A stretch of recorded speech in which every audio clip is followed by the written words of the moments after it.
तो double slit experiment से में आपको इंटरफेरेंस पैटर्न मिला।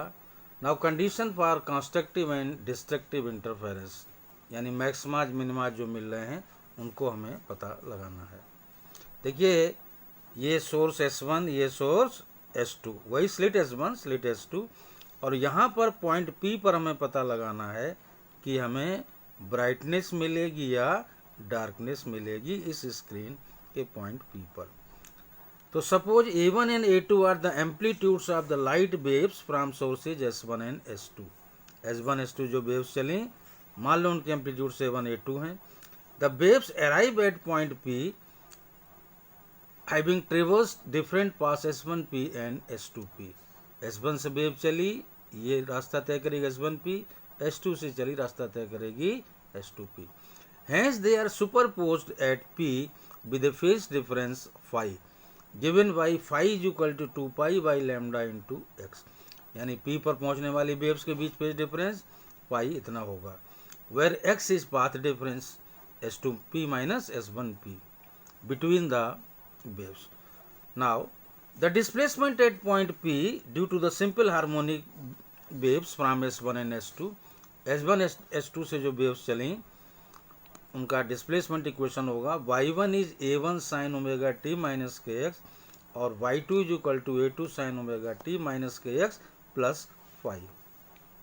By the principle of superposition the resultant displacement at point P, जो प्रिंसिपल ऑफ सुपरपोजिशन है वो कहता है y is equal to y1 plus y2। तो ये हुआ आपका a1 sine omega T minus K X plus a2 sine omega T minus K X plus 5।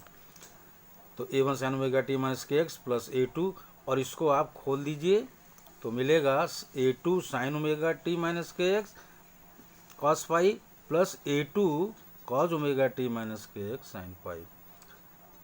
Sine omega T minus K X common लिया तो a1 plus a2 cos 5 into sine omega T minus K X plus a2 sine 5 a2 sine 5 cos omega T minus K x. अब यहाँ पर a1 plus a2 cos 5 को मैंने मान लिया है r कॉस थीटा, और a2 साइन 5 को मैंने मान लिया है r साइन थीटा। तो ये मिला में y is equal to r sine omega T minus K X cos theta plus r cos omega T minus K X sine theta. So y is equal to r sine omega T minus K X plus theta.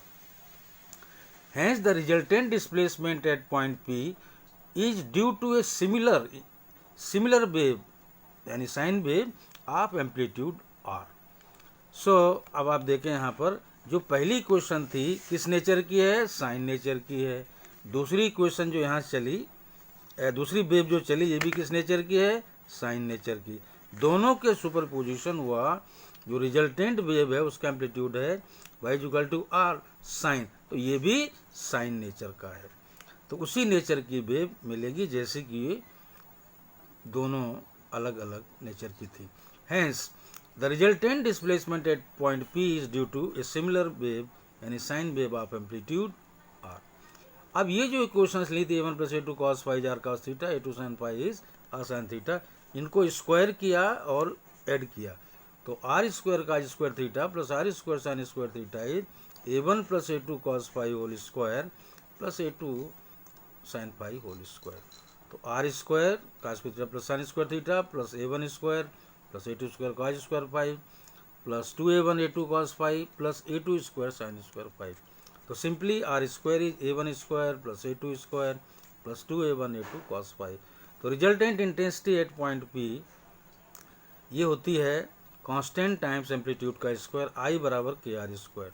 तो intensity I हो गई के a1 square, जो कि I बराबर I is equal to के into are square, तो k से मल्टीप्लाई कर दिया, के a1 स्क्वायर प्लस के a2 square plus 2 plus k times 2a1 a2 cos 5।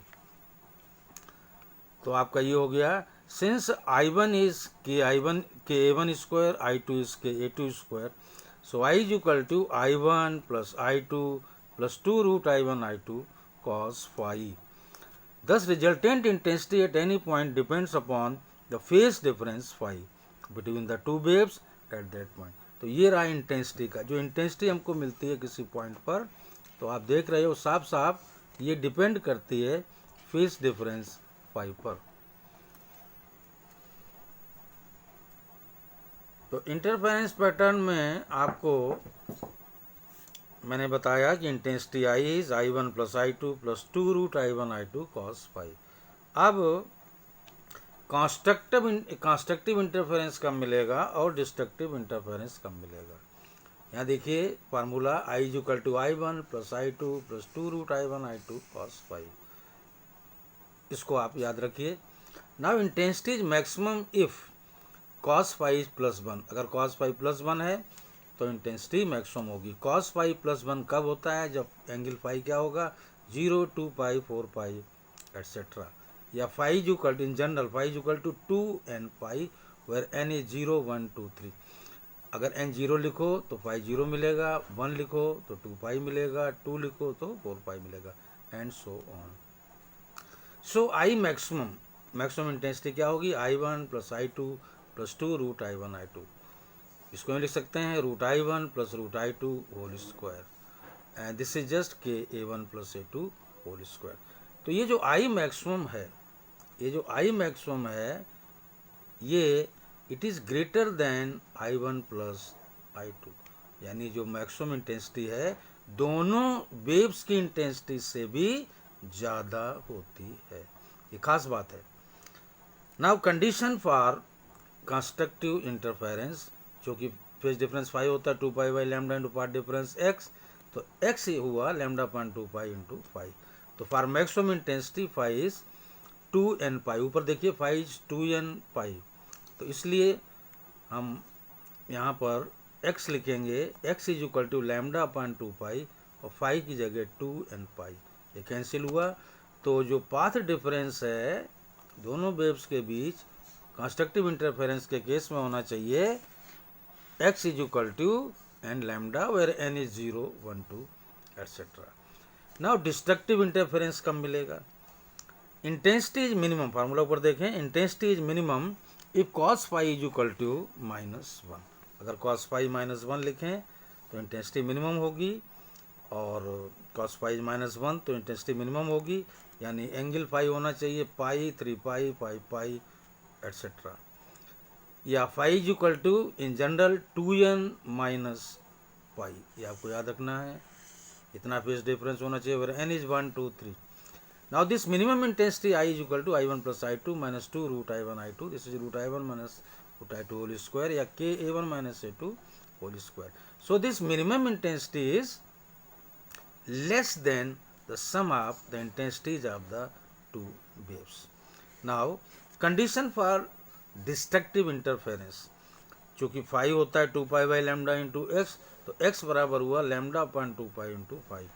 तो फॉर मिनिमम इंटेंसिटी फाई, ये ऊपर हम देख चुके हैं क्या है 2n minus 1 into pi, so x is λ/2 pi and 2n minus 1 into pi, ये कैंसिल हुआ।